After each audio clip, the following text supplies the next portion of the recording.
Hej, už jsem tady zase já, Vítek a Vítě.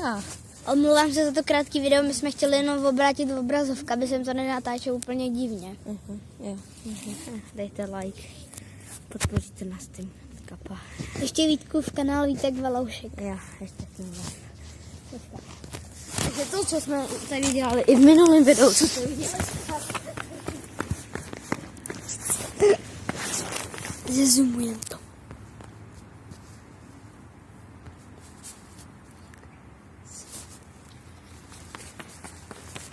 Já to znova nedám.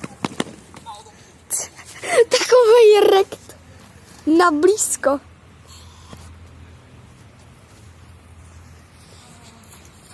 Takový rekt na blízko.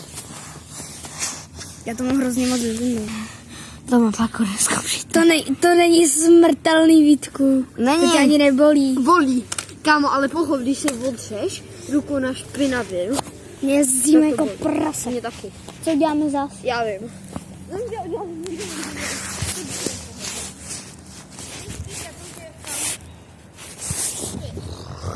Nevíš, já vím, já tě budu natáčet tady, pak to stopnu, půjdu sem.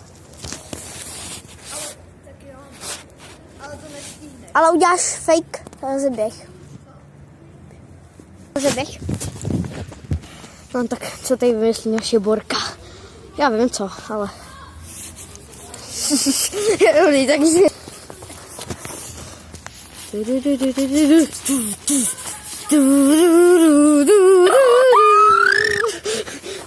Pam, pam, Počkej, udělej to. pam, Pam, pam. Udělej to, počkej. Pam, pam, pam. Potom si na to video podívej, udělal se tam efekt. Počkej, podrž. A já to nenatáčel, sorry. Ale měl jsem tam hodně prsty. Vylez to. On takový crash malej. Tady vidíte našeho Vítka, jak bude prdět.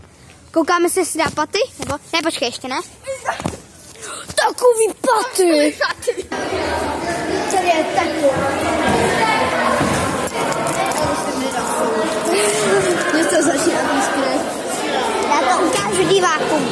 Koukáme se, koukněte se na to. Já to máš moc zazumovaný. Máš to moc blízko. I to tam ani není vidět. Jo, teď už je. Hele, Michal. Michale, chceš jít na YouTube? Co? Chceš jít na YouTube? Ani já. Já to měl stopný. Ne, nemá. Jestli teď nevíte, o čem se bavíme, ale na Vítkův kanál on natáčel jednou, No, ale... s kamarádem, s Kubou. Který nechtěl být na video, já jsem to na vteřinu ukázal A on to měl na náhledovce.